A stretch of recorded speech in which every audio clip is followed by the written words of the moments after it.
Transmission, distribution और connection.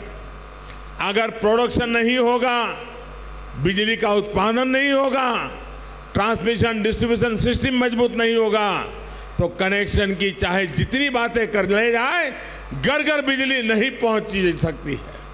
इसलिए 2014 में सरकार बनने के बाद हमने सबसे पहले बिजली के प्रोडक्शन पर बढ़ाने पर जोर दिया। सौर ऊर्जा, पानी से बनने वाली ऊर्जा, कोयले से बनने वाली ऊर्जा और न्यूक्लियर पावर, सभी से उत्पादन बढ़ाने की दिशा में काम शुरू हुआ। जिस कोयले के आवंटन में देश में करोड़ों का घोटाला हुआ था, उसी कोयले की नीलामी के लिए हमारी सरकार ने देश को एक पारदर्शी और आधुनिक व्यवस्था दी। भारत की ऊर्जा सुरक्षा सुनिश्चित करते समय हमने 2022 तक 175 गीगावाट क्लीन एनर्जी के उत्पादन क्षमता जोड़ने का लक्ष्य भी रखा। इस लक्ष्य पर चलते हुए अब तक 75 गीगावाट रिन्यूएबल एनर्जी की क्षमता जोड़ी भी जा चुकी है।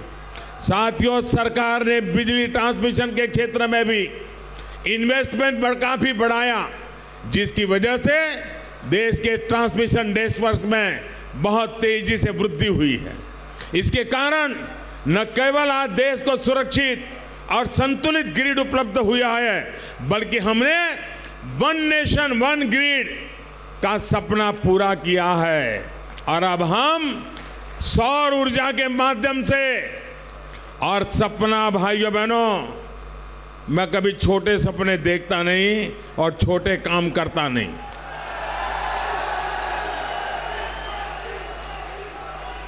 हमारा सपना है वन वर्ल्ड, वन सन, वन ग्रिड, एक दुनिया, एक सूरज, एक व्यवस्था। वन वर्ल्ड, वन सन, वन ग्रिड, और कभी न कभी ये साकार होने वाला है। साथियों, 1950 से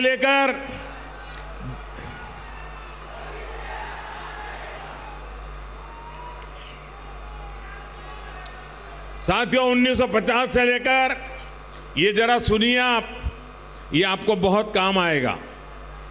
जो मैं आंकड़े बोल रहा हूं, वो आंकड़ों की बड़ी ताकत है। ध्यान से सुनोगे, याद रखोगे, पक्का याद रखोगे।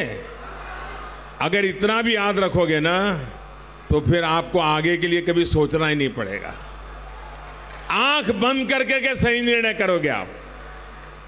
बताऊं, याद रखोगे। देखिए, 1950 से लेकर 2014 तक करीब 65 वर्षों में लगभग 2.5 लाख मेगावाट की क्षमता विकसित की गई। कितनी? कितने सालों में? 65 साल में 2.5 लाख मेगावाट। और जब से आपने मुझे बिठाया है,